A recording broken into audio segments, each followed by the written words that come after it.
Good afternoon and welcome. Great to be back again. I'm delighted to have a wonderful program today. 2 cello sonatas and some solo Bach. And we're going to start with the wonderful cello sonata by Samuel Barber. And Songhee is here for her second summer at the Music Academy. She is currently an undergraduate at Manhattan School of Music, where she studies with my colleague David Gaber. And we're going to hear the first movement of the Barber cello sonata.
Thank you, Songhee, and thank you, Nathan Cheung, for beautiful piano playing.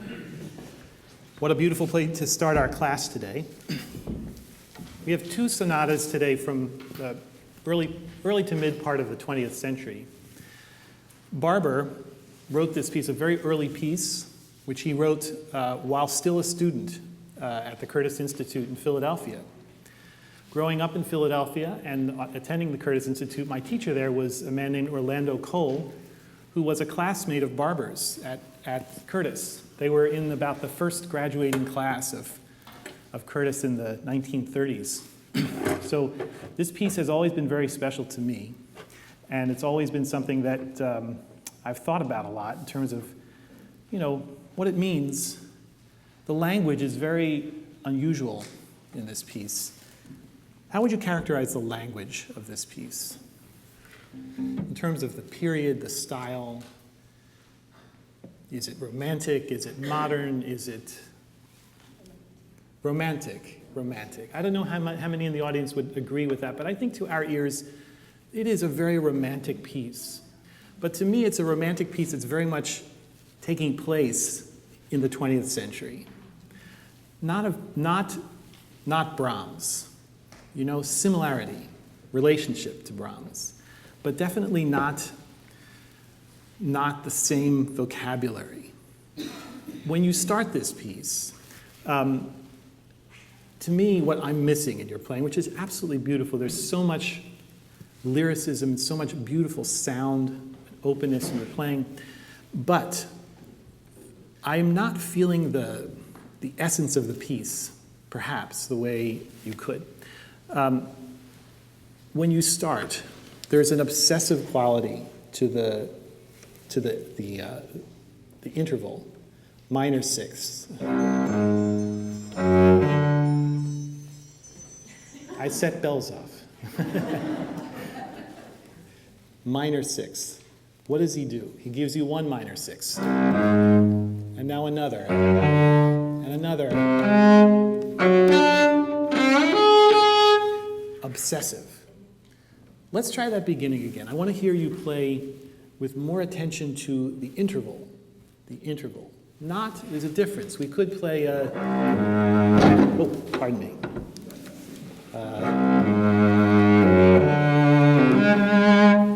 That would be very lyrical.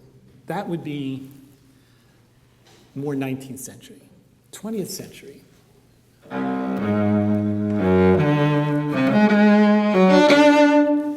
The obsessive quality, something unusual. Let's try that beginning.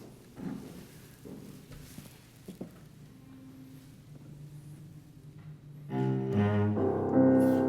more time.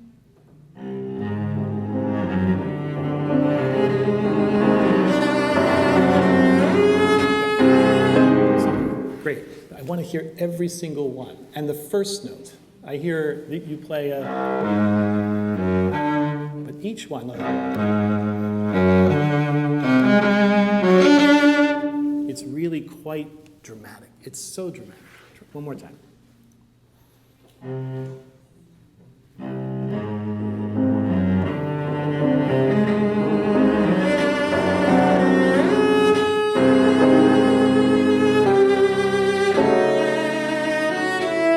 Good. Very good. Better. The tension, the obsessive quality has to be really apparent from the start. I think when audiences hear, every time I play a piece like this, I assume the audience has never heard it before. So because of that, I want my concept of the piece to be very, very strong. Not that I have the only way of thinking of a piece, but at least the audience senses that I really have something I'm trying to communicate with them other than just that this is a beautiful instrument with beautiful sound, So the obsessive quality and the absolute rigor of showing each note and its importance here. The last one, one of the things that sets up also not just the rhythm, but the interval and the particular intonation. You want to make sure that all of your minor sixths have a kind of a quality to them that conveys this kind of absolute turmoil, So in other words, there's more than one way to play a minor 6 on the cello. Piano, it's all the same. Nothing he can do about it, right? We can make something special out of it. If you play too high, I think you risk making it not a particularly compelling sound at interval. I always make that interval a little bit less. So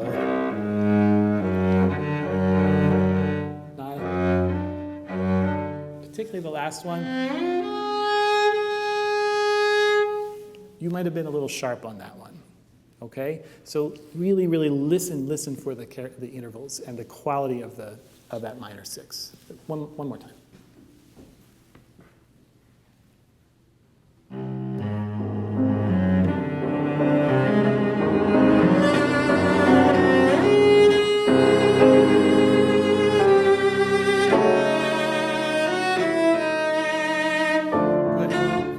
Beautiful intonation, beautiful. I noticed something you do. You play, every time you play the upper note of that minor 6, your head goes down like that. So you're sort of like mimicking the movement of your arm with your head. So I think if you really think about yourself as a projected performer, singer, what if a singer did that? If they lowered their head every time they had a low note and raised it up when they had a high one, you know? And it's not just how you look when you play, but it really changes the whole structure of how your arms work on the cello. So try it one more time and keep up.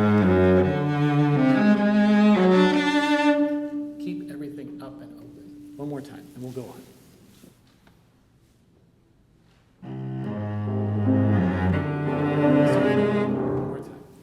I want the excitement to start before you play. You kind of, you look over at your partner, okay, here we go. I would start it earlier, look. A breath. Right?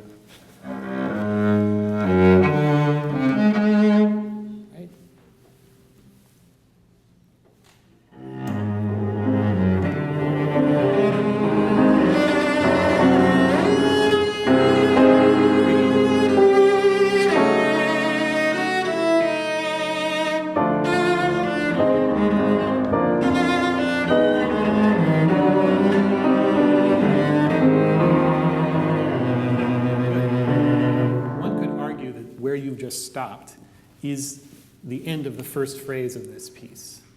I think for me, that would be a better thing to communicate to our audience, that there's this building turmoil that kind of finally has a sense of release, but then starts over again. So no breaks. When you play the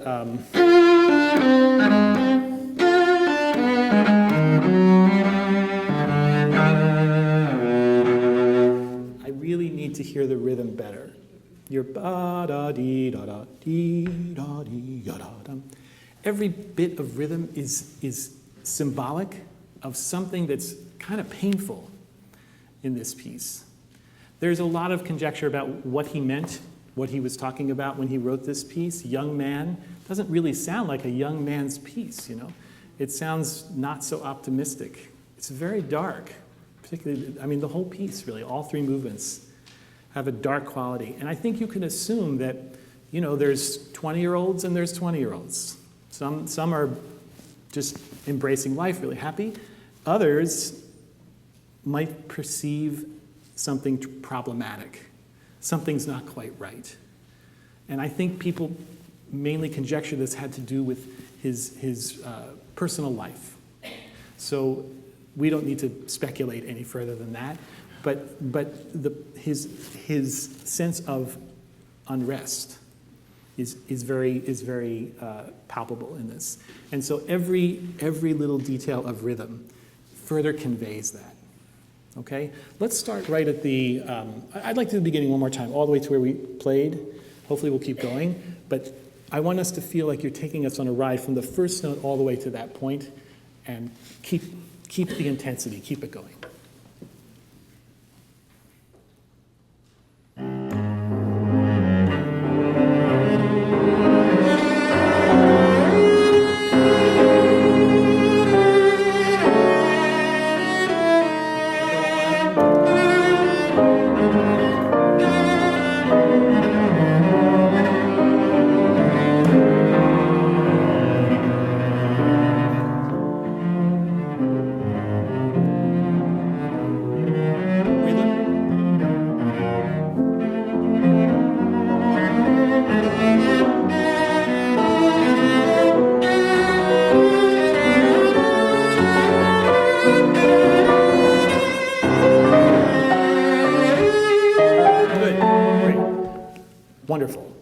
I'm feeling the intensity and the drive and the sense that this is a piece of large sections and not small ones. So I have to comment again on when you get to this note, you're at your lowest. Symbolically, if nothing else, being open at this point really communicates something to your audience. This way, or actually you went back that way. Just do both notes. Up.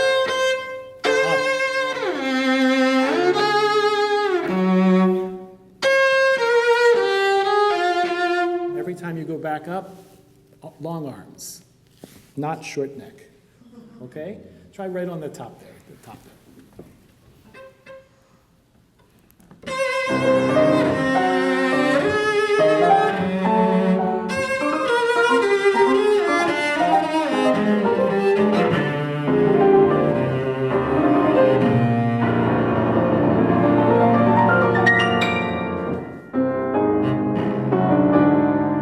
Okay, you stop. I wasn't going to stop. That's good.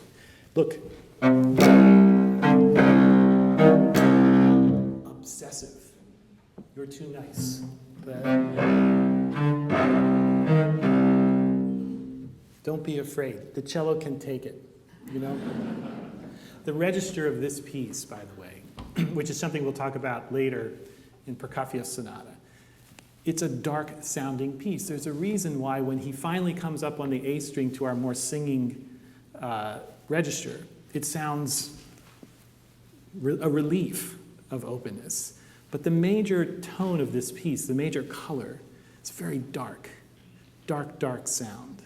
So don't be afraid to exploit that in your playing. Don't try to make the dark register of your cello sound bright.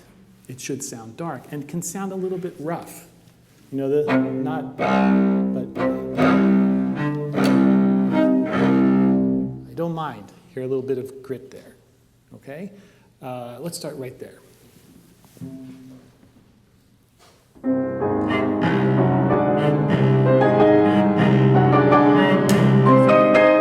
Sorry, thank you, Nathan. One more time. Hit that bottom note.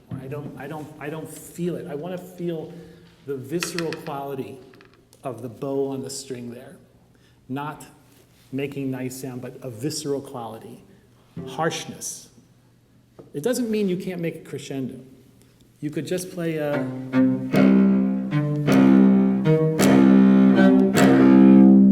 But each one has the intensity. One more time.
Was great, very, very much full of the passion and the turmoil of this piece.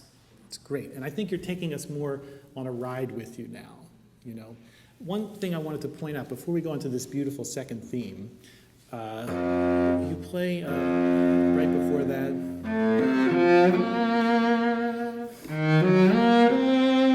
With a little bit of hesitation. I think there's no rest for the weary in this piece. There's no sense of I can just relax here. It's not ba, da dee da dee, but the intensity of moving on.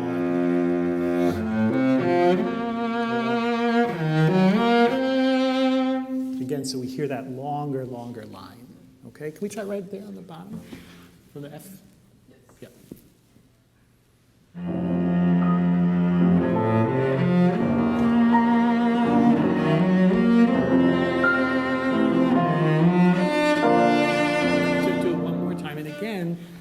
don't go down for the, you go down, you go, it's a rhythmic thing too. You show the pulse. You go 1. Just try and take away the pulse. It's all direction.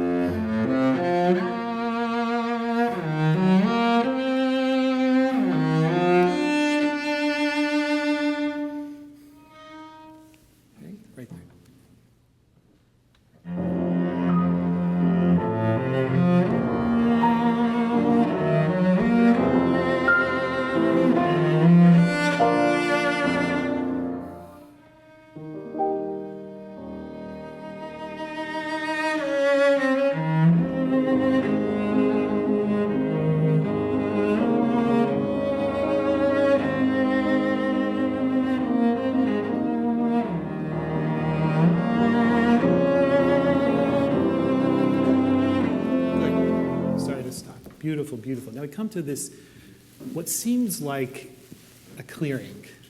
All of a sudden we're in major, we feel very relieved almost to sing this melody. How would you characterize this second theme, this melody, emotionally? How would you talk, what word would you use to describe it?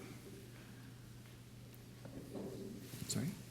Relief, relief, okay. Maybe. Anything else? Is it happy? But it's not, it's relief, but maybe not happy. Why? What makes it not happy? We don't know. Actually, play your part without Songhee for a second. Yeah.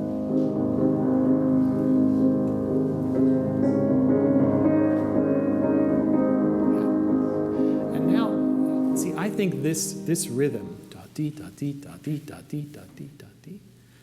is what makes it not happy. It's an attempt at happiness, but he's not there yet. Do me a favor, play right from the melody, just from the, and play your chords, Nathan, but don't play the rhythm. Just play a block chords. Let's try that.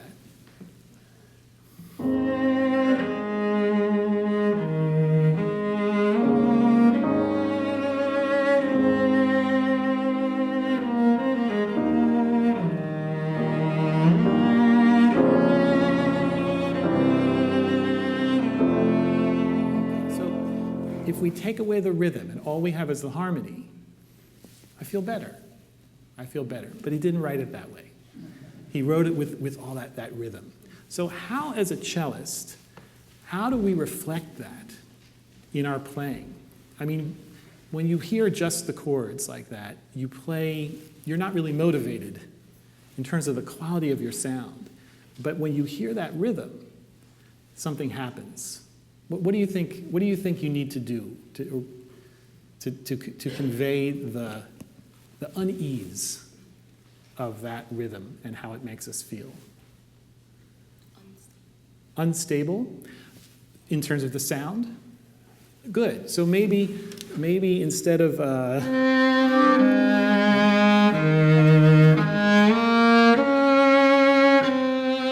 which would be kind of a solid, stable sound, we play more transparently, more of a French sound, let's say, you know.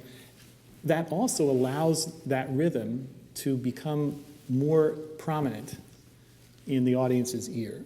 So you're hearing almost like our melody is kind of like a descant. And this is more central to our experience. So this sound,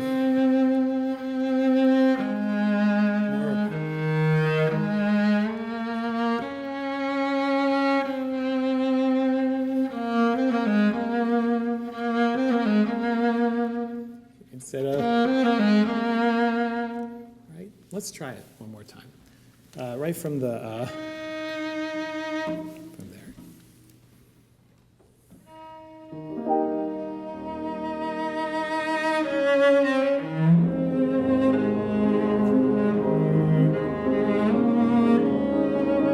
Is it possible? Let's try it one more time. Beautiful. Nathan, it's possible to hear the rhythm a little more clearly. I feel like maybe less pedal.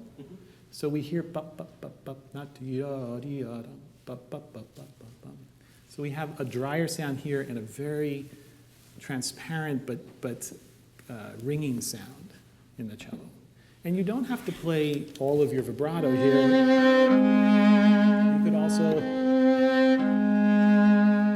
play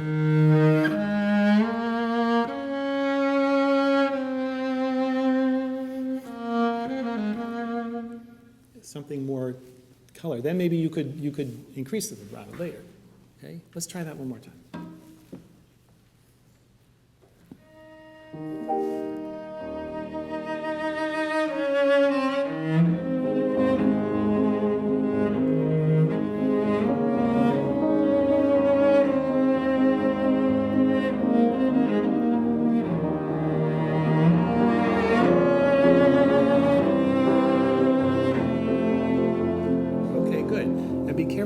Careful with the intonation. The piano is very low here. So that's another aspect of the character of the piece, that while you are finally singing a little bit higher, he takes that low, grovelly part. So BARBER really is hanging on to that texture, you know? Beautiful, beautiful. So what I'm trying to get at is that your technique, what you use to play your instrument, is so influenced by the context of what we're doing. And a beautiful melody is not always played the same. So in this context, it has a very special quality to it. There's something, you don't want people to become relaxed when they hear this melody. You want them to be further heightened to the kind of the despair of what's going on, of what he probably is going through. Okay? I want to end with one last thing before we move on to the Bach suite. Could we go from the, right before the big, so how about, you know where that is, Nathan? Just ahead of it. Okay.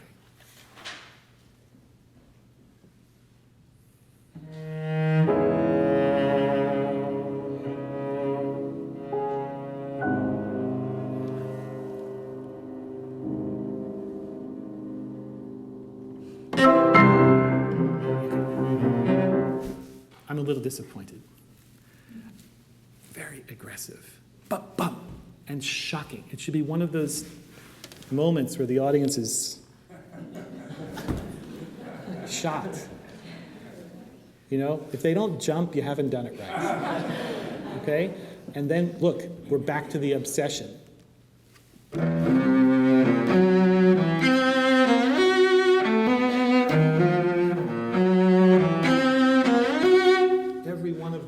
Has that obsessive, compelling quality, and the piano player, play your part there.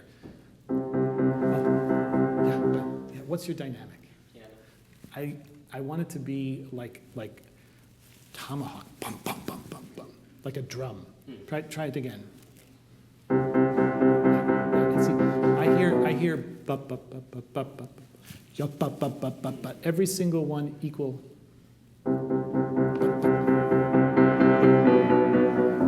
I wouldn't overemphasize the piano part. Okay. We really need you there. Okay? Tomahawk. Okay. Same place. Make them jump this time.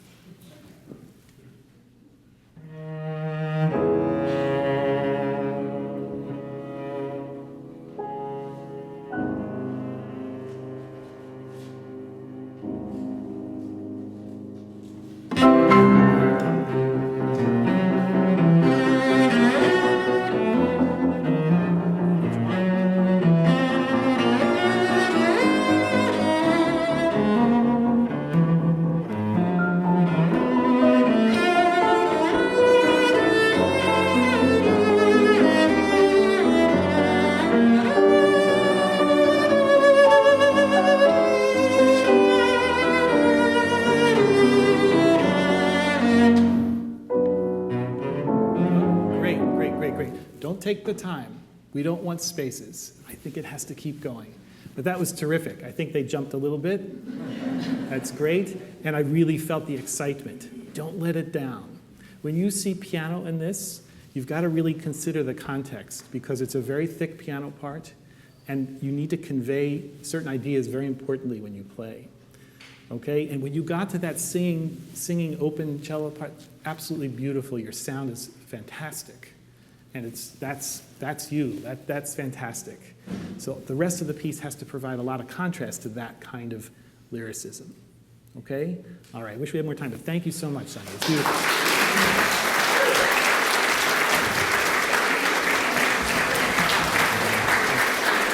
Thanks, Nathan.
Okay, so now Sunmin Park is also a student at Manhattan School, a student of David Gaber, and he's going to play two movements from the C major Bach suite for us, the Prelude and the Bourréel 1 and 2.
Part of the renovation of Lehman Hall is a new floor.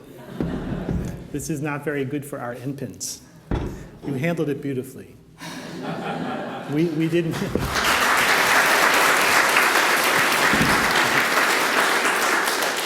We didn't mind it at all. It's terrific. So, there we go.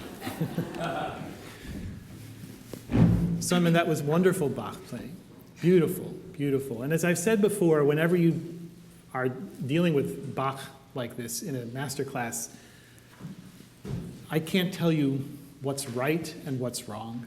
Everyone plays it differently. Your way of playing it is absolutely, I think everybody loved it. Really engaging. Beautiful. So my goal in being here to help you today would be to try to make you do what you do a little better, that you can do it even more than you do. Not to say you should do it different, but to do what you do. That's so much a part, I think, of successful Bach playing, Bach suite playing. It's both our greatest challenge, but also our greatest opportunity, you know. So I'd like to try a little bit of the Prelude first. Well, just do it the way you did it, and I'll stop you, just to see if I can help.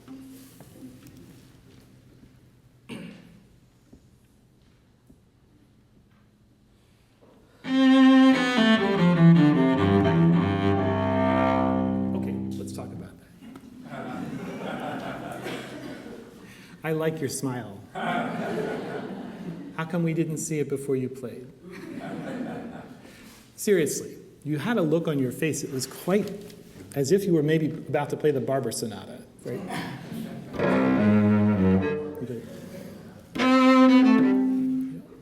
Maybe we could.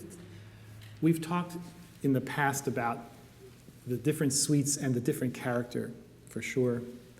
This, to me, is the suite that is the most optimistic. It's not BARBER as a 20-year-old, but a different era. And it's completely hopeful. The world is, at this point, maybe in Bach's imagination, less complicated, you know? So maybe if you could convey to us, before you start playing, more about what you're about to play and the mood that you're in to play it. That would be terrific. See, when you play so well, I can't tell you to play differently technically, but I'm trying to help you with what would make you an international performer. Okay? Let's try it again. Start.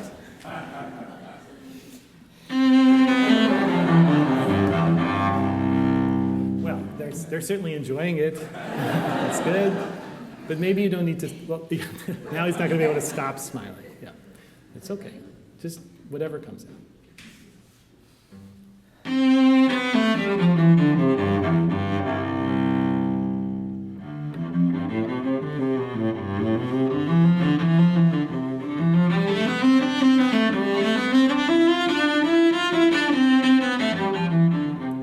Great. So, it's terrific. All we've really played so far up to this point is scales. Scales like we practiced since we were little kids, right? But now you're playing a scale that's completely different from the scale that you practiced. It has to show very mature musicality, right? In what ways can we show mature musicality in a scale? More direction. More direction, okay. So maybe more phrasing? Yeah. Anything else? Can't think of anything? Okay, I would say intonation as well. Intonation being the way we alter pitches to make the harmony of what we're playing more clear, more beautiful, more C major. Whatever, however you want to think of it. Again, this is the difference between a string instrument and a piano. Piano can't do that. They practice their scales all day. They sound pretty much the same. You know, we can practice scales in very different ways. So what I'm getting at is that the different notes of a C major scale have different qualities to them, right? So the first thing we want to make sure is that all of our C's are beautifully in tune with our open C, that the G is in tune with our open G and a perfect fifth above the C, that the F is a perfect fourth, and now those are all the perfect notes. Those are the easy ones. Well, not easy, but those are the ones where we know exactly where they need to be. All the other notes that you play are somewhat subjective, right? Do you know what I mean by that? So, in other words, these notes, they have to have a certain perfect quality that's in tune with our instrument. But in between those notes, we can be expressive. Right now, I feel like you're playing, no one would complain about your intonation. Your intonation is terrific. But maybe you're not using it as a tool effectively enough. Or maybe you're not exploiting that tool as you possibly could, you know? And this has nothing to do with the style of your playing or this tempo or the bow stroke or anything, but just the way your ear really reflects how you hear this. And then your playing reflects it. So I would consider, instead of a B that comes any old place, a B natural, which is the leading tone of this scale, more expressive. And now the next note, E natural, also a little bit higher. I mean, you can go too far with that for sure, but I want you to think about every note that you play on that level, that it has either an objective place in the key or a subjective place in the expression of what you're doing, okay? Maybe just try it slowly once, that first scale.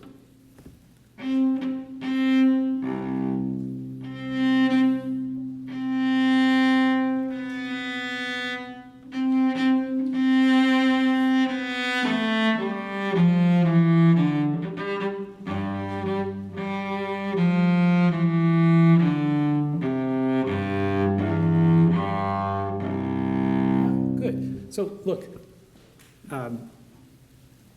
the audience may not have come expecting to hear you practice scales in front of them. But what I'm trying to point out is that the thought process that you're engaged in right now has to be ongoing as you're playing this movement, right? So let's try the beginning one more time.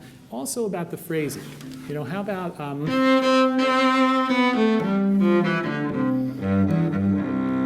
Obviously, I'm not going to play that much space, but to make a scale sound like a mature musicianship, I need to have those aspects of thought, again, into my playing. So maybe in practice, which is different from trying to play just straight, you know.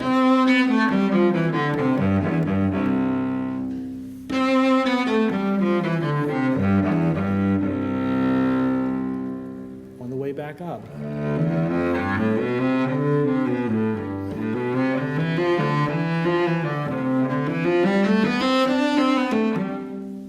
I'm doing more than just playing good scales, which you were playing great scales before, but let's make it so musical.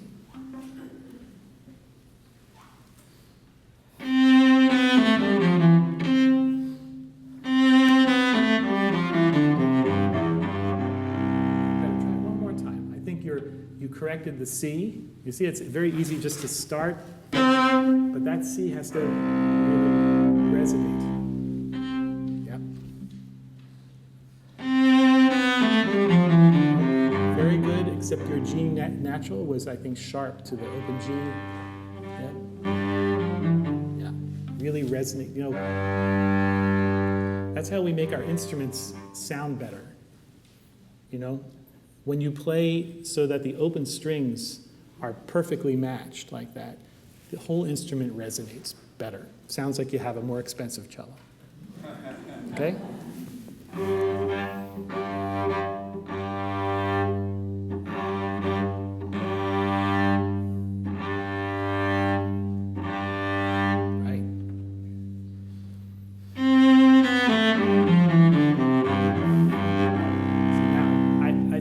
I feel terrible now because I ruined it for him.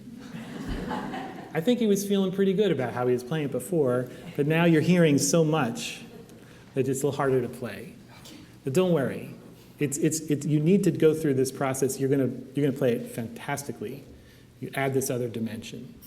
Let me ask you a question though. When I'm asking you to be so precise with your left hand, when I'm asking you to be so listening all the time and making the most minute of adjustments in your intonation, how do you practice that? And how do you accomplish that? It doesn't seem possible in our fingers. What do you think? By listening. By listening? Okay, but then what? It's good we can listen. But how do you do it? Like how do you anticipate where a note's going to be before you play it, and then be adaptable enough so that your finger is precisely on that note? Maybe like adjust tiny bit with the released fingers. Adjust tiny. He said adjust tiny bit with the released fingers. Yes, but so what I'm getting at, Sunmin, is that if we play with a hand position that is at all tense, then we cannot find the gradations of intonation that make this as great as it can be. So to me, what this is motivation for is a kind of cello technique. That's the best way to do it. You have a musical desire, a concept, and then we adapt our technique to that. The other way around doesn't work so well. So if you really put yourself to the highest standard on this in terms of that intonation, then you are motivated to maybe learn to play in a way that you didn't have to play before. Maybe other pieces didn't require so much incredible subtlety in your fingers. So what this is motivation for, to me, is keeping your hand unbelievably loose and flexible so that when you go from note to note, you're never playing, here's my position, and just putting your fingers down automatically. But that every note is really anticipated by the shape of your hand. So as I'm going from here to there, I come back around, back down.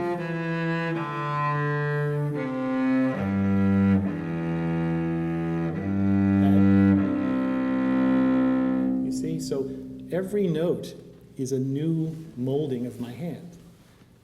It's actually, if you get the hang of that, it means that you don't have to practice as much, I think.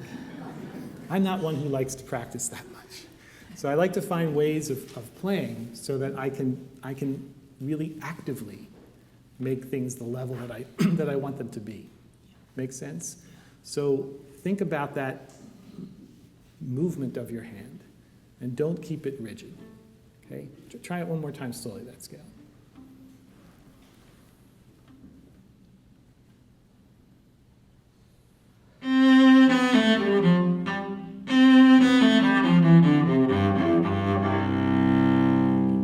Keep going.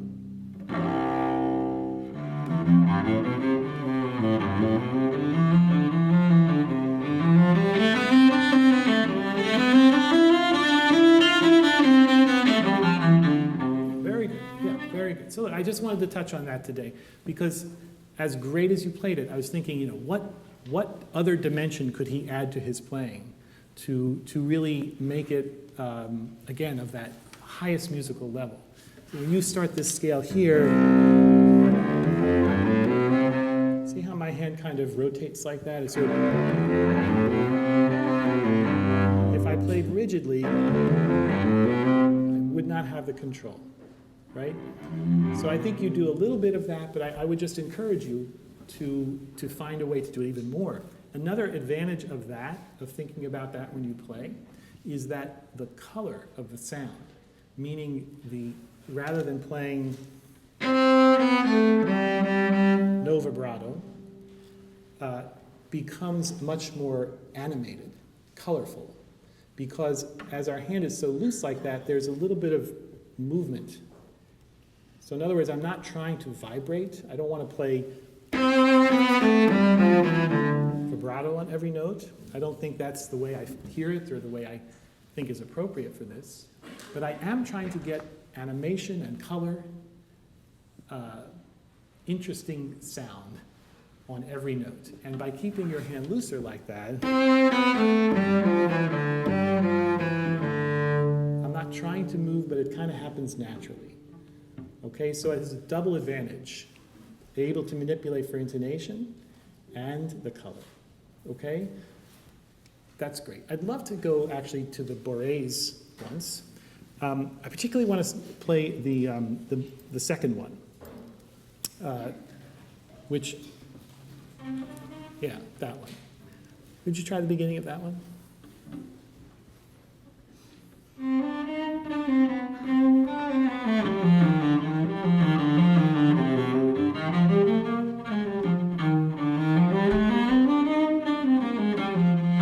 Okay, so look, very simple line, right? Bach writes he doesn't write any harmony. He doesn't write any chords. Just, it almost sounds like he forgot the other part to it, you know? But the genius, of course, is that he didn't, and he can convey it. But my comment about the way you played that was that it sounds to me like you're all alone, like you feel like you're all by yourself. You should never feel that way when you're playing solo Bach, because Bach is always with you. And the reason he's always with you is because he didn't just think of that one line. He thought of a very complete piece of music, and you need to play in such a way that you are conveying to your audience that you hear the whole thing. You don't just hear your one line. Do you know what I'm talking about? Not really. Okay. That's okay. Play it again, and I'm going to play with you. I'll be Bach. Okay?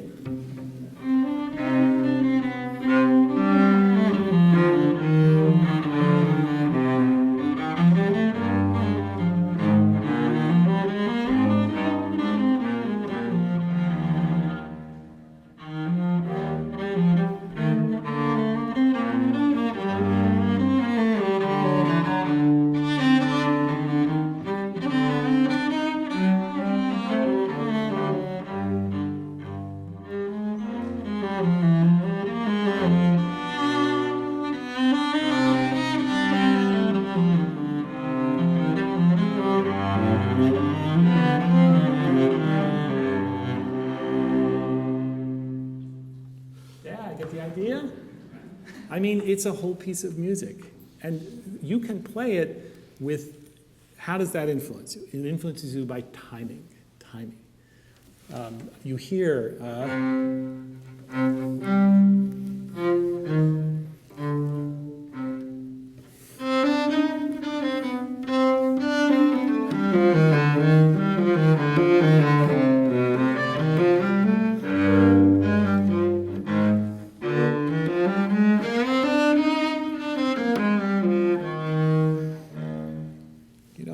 those cadences. Let's do it again, just so, I want everybody to get that in their ear, and then you play it by yourself, and I think we'll all hear it differently, and I bet you'll play it differently. Okay? So play it once through without repeats.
hear it a little differently, I would just encourage you to really be more exaggerated with the character that this second cello voice can really bring to it.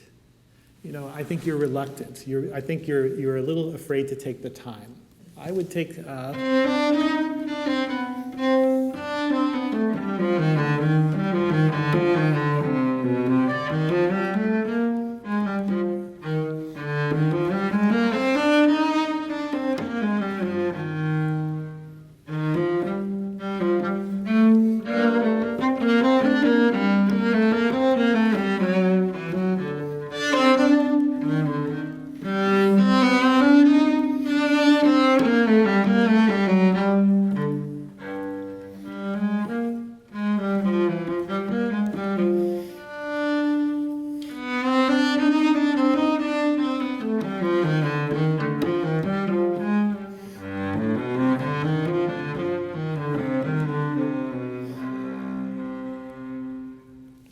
More like a story you're telling, you know. No one minds when you take more liberty.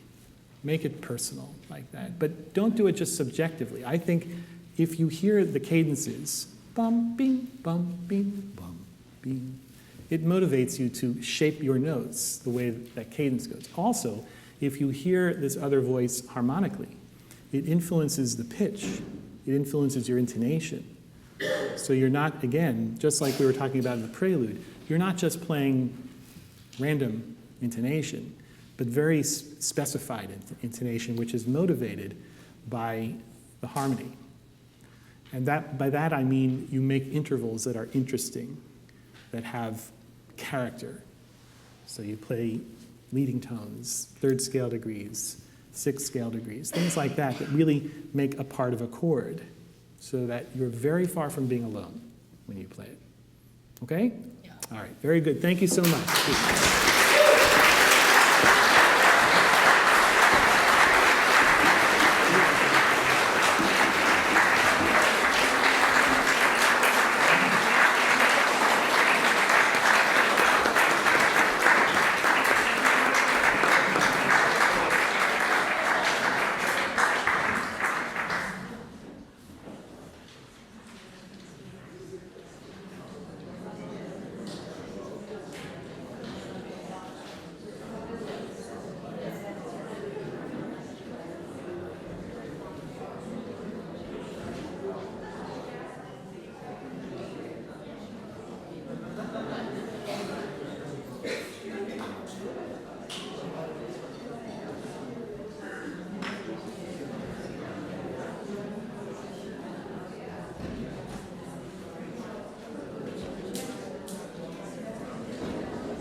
Very happy to have Max Opeltz, originally from Venezuela, and he's currently a student at the Juilliard School, where he studies with Richard Aaron. He's going to play the first movement of the Prokofiev Cello Sonata today, and his pianist is Yaping Lo.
Bravo. Very great. Very good, Max. Very good thing.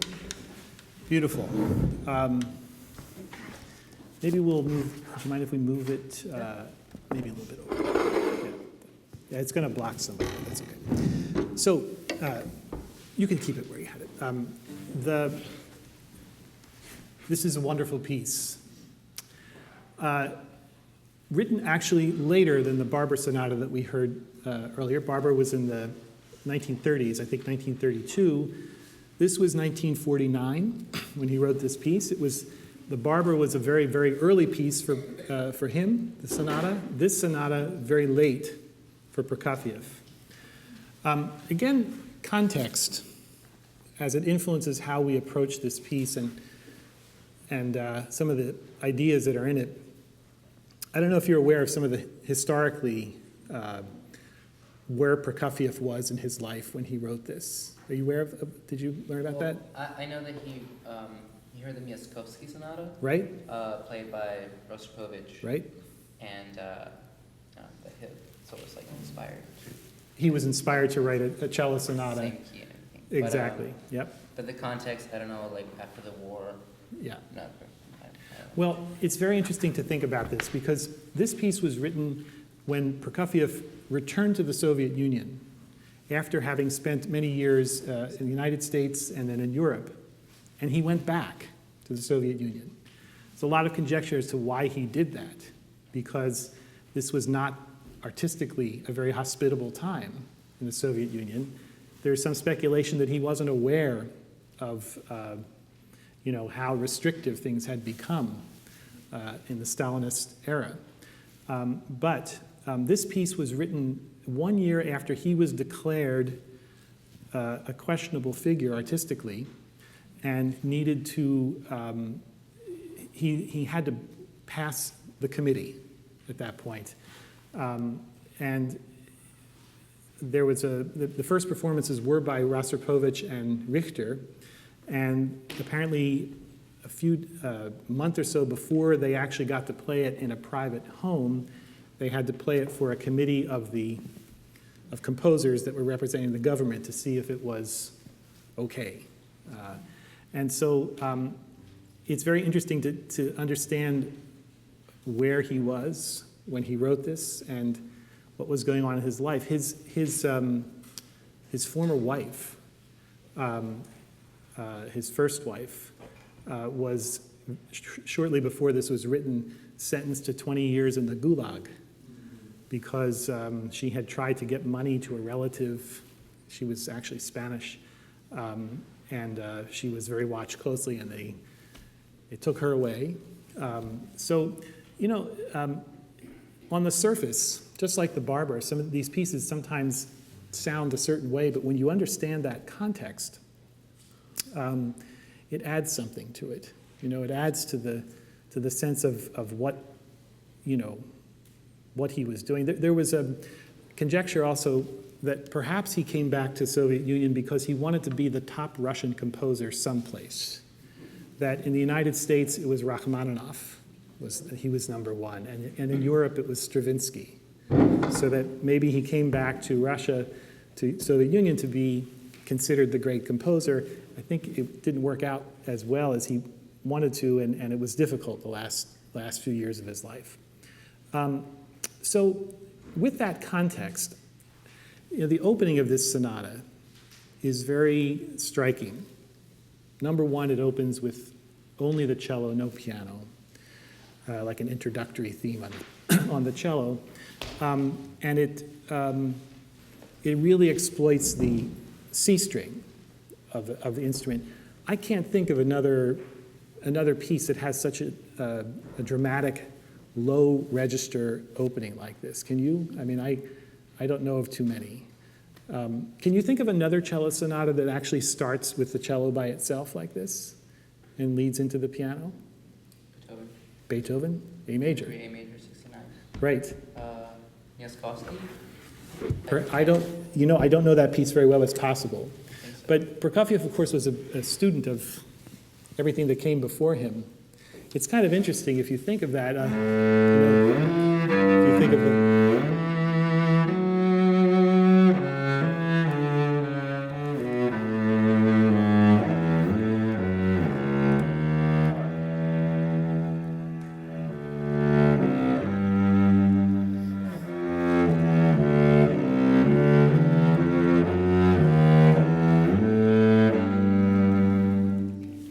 maybe a relationship there, huh? Yeah. I don't know of any other two sonatas that have that kind of opening. I'm sure you could find others. But so the way you play this opening, piano voce, meaning full voice, full voice. Let's try this again. I think you could probably, I know hard to start out, but let's see if we can start that opening with really your full voice and a full C string voice. And think about the Beethoven A major before you play it, because I think there's more of a connection there than you're making in terms of the style, in terms of what he's trying to bring back. Okay. Okay?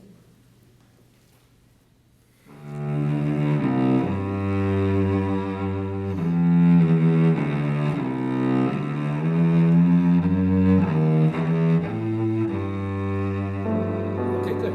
Very good. So look, let's think sort of a little bit more classically about this.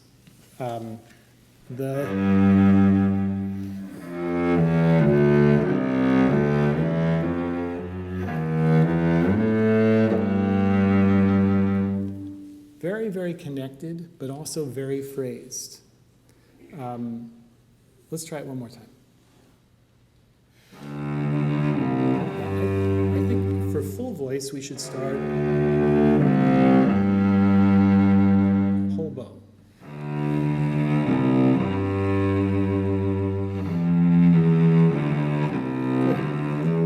And I have a question about your fingering choice here. You're playing here, and then maybe if you played that's a very sort of big shift for us, and maybe breaks that line more than we need to. How about playing third finger, and then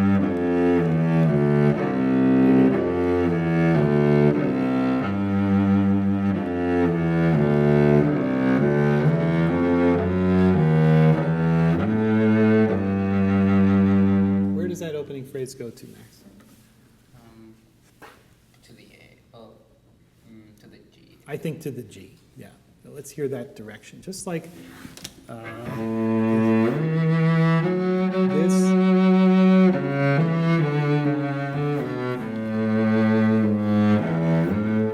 That goes far away.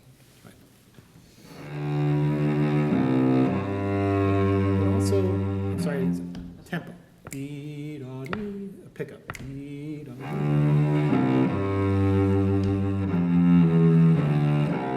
more time. You did something interesting there. You went, I heard your footsteps.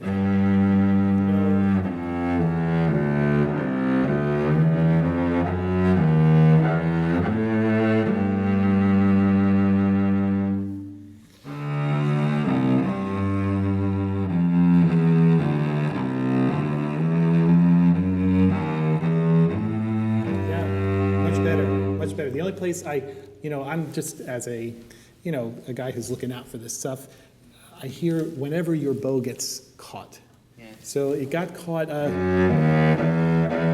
there. How about, I think you can stretch the tempo a little bit just so you can get that legato so much. Try it one more time. See, the lyricism has to start with the first moment that you play. And now I asked you to use more bow, and I think that made you a little uncomfortable. So now you're kind of forcing the bow a bit. I trust that I'll be able to get to the frog, even though I start further out. But the moment you start, it has to be a focus sound, not a forced sound. So maybe if it's too much, you could start a little bit.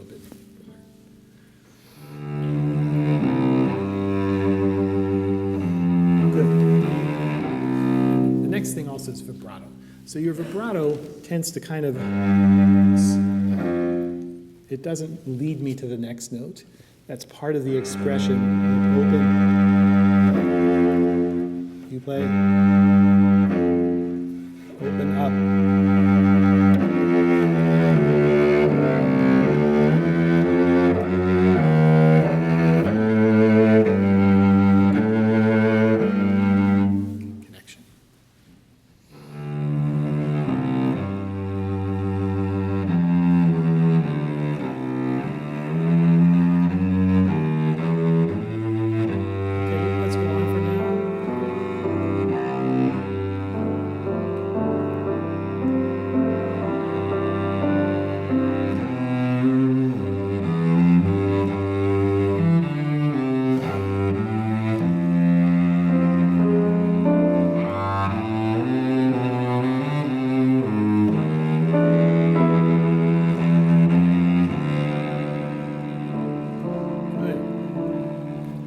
So yeah, just encourage you to proportion your bow so that you can really find the length of everything and never feel like you're caught.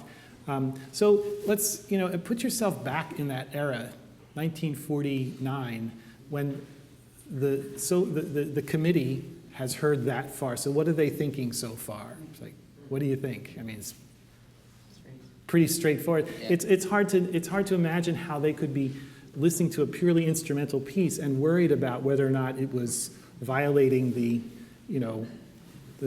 propaganda, So, but what do you think Prokofiev was feeling about? Do you think he was just, I'm fine, I'll just write something that's not controversial, it's not going to get me into trouble? Or what do you think? Well, I'm thinking a little bit more of like what Rostropovich would have thought about playing this piece in a Good. time where, he was very into, he was protecting Solzhenitsyn. Yes, he was very involved. And Yep. he was very involved, against the regime. So Mm-hmm. I was thinking, what he would have thought about, playing this. I'm pretty sure he wasn't very, What do you think he thought? Well, he wasn't a very quiet guy. He was not very quiet. He was Not quiet. No. But he would have thought that, I don't know, it's like very straightforward piece, but it's very Russian. It's Yeah. it has its voice, it's just very full and Yeah. Well, I think that's why I was, asking you to think a little more classically about it, because I think, the composer that Prokofiev is often compared to is Mozart. I think he loved Mozart, and one of the reasons maybe he didn't create the sensation that he would have wanted to, say in Europe, was that they had already experienced the Rite of Spring.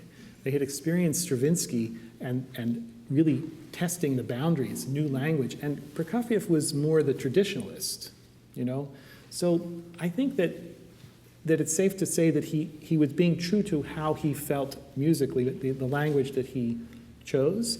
But I think also that being, with Rostropovich and Richter, these people that actually really were living life on the edge at that point and experiencing this culture as something that really threatened everything that they were about, that he can't escape it, So I'm not exactly sure how to tell you to convey this in your playing, but I think there's a sense of maybe drama, of longing, of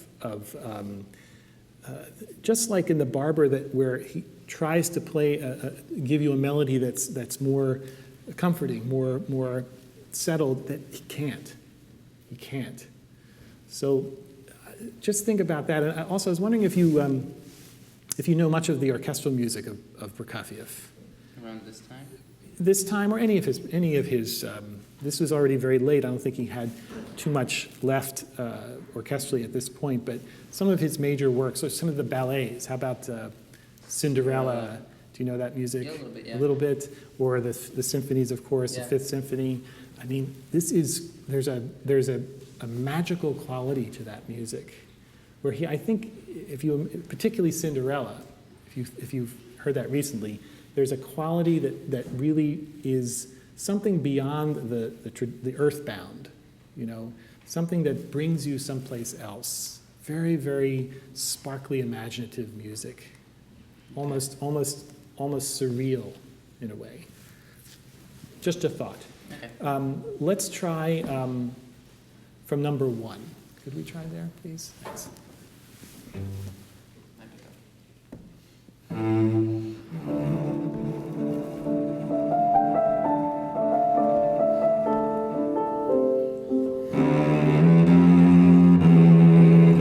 Okay, so sorry. Just a couple things about that. Look, just an example of how I'd like you to pay attention to the detail. First of all, this that's a very orchestral effect. He does that a lot, a very orchestral way of writing for the instrument here. When you play this way, it doesn't really mean anything. But if you play really fast, small as you can, you have to be excited when you play something like that. That's part of the underpinning. It makes us feel less comfortable. This is right? And then I was wondering why, when you went on, you made such a kind of marcato on those notes Instead of legato. instead of legato.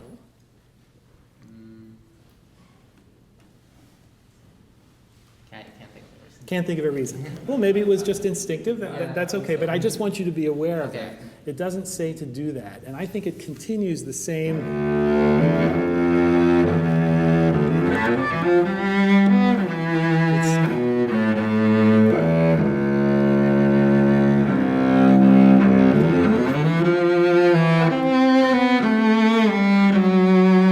It's the same kind of connected, and that's part of the intensity. Okay, same thing, pick up to 1. Yeah,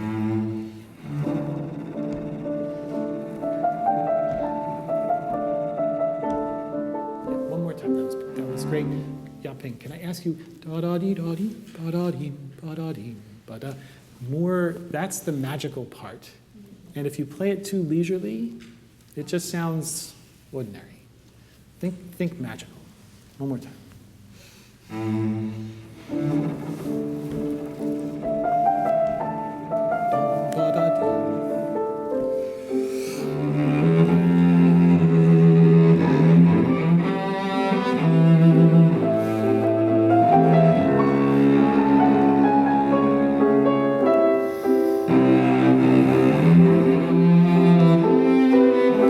Okay, good. So again, very.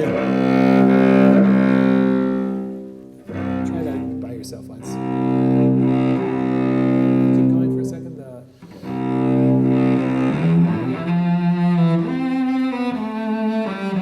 I think this too.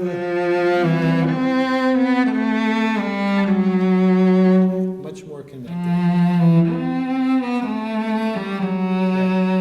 And technically, how do we do that? Like, how do we make it more connected besides just thinking about it differently? I move my body like the opposite direction. Aha, okay.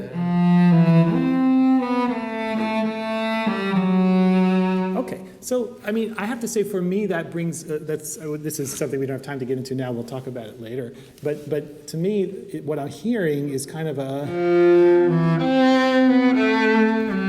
little bit of a swell. I actually do the opposite, which is actually go in the direction of my bow because that enables me to control the speed of my bow better. So I'm saving bow. But anyway, just try one more time. Right? Can we try that? Pick that place right there. 1, 2, 3, 4, 5, 6 after 1. Yeah. Right here, right? Yep. Okay.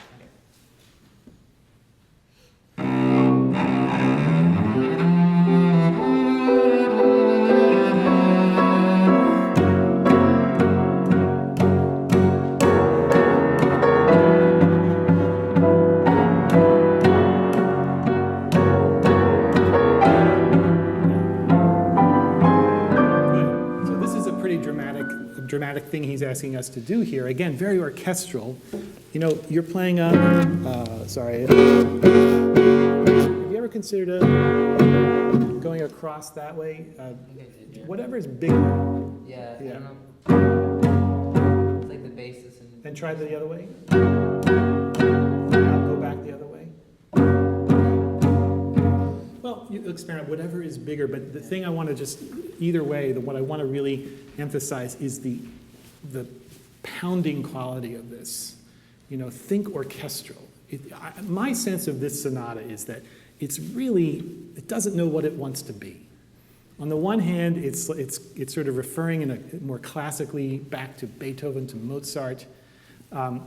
It needs to please the censors, but he's has a lot of turmoil, and I think that Prokofiev thinks very much orchestrally, so much. So it's actually, the piano part is rather spare in this piece compared to, say, the BARBER sonata that we heard before, but the effects that it's trying to create are very large scale, very orchestral. So I think everything you do needs to convey that sense of kind of uncertainty about what it wants to be, but I think that that perhaps brings out the more tumultuous quality that he actually has. It's not just a nice sonata. It's not the, you know, the pretty one compared to, say, Barber or Shostakovich. It too reflects its time and the very specific context of Prokofiev, you know, and where he was living. And interesting how he chose to go back into that. I think that's something really to contemplate when you're playing this. Okay? I'm sorry we don't have more time on it. Sounds very good. Thank you very much.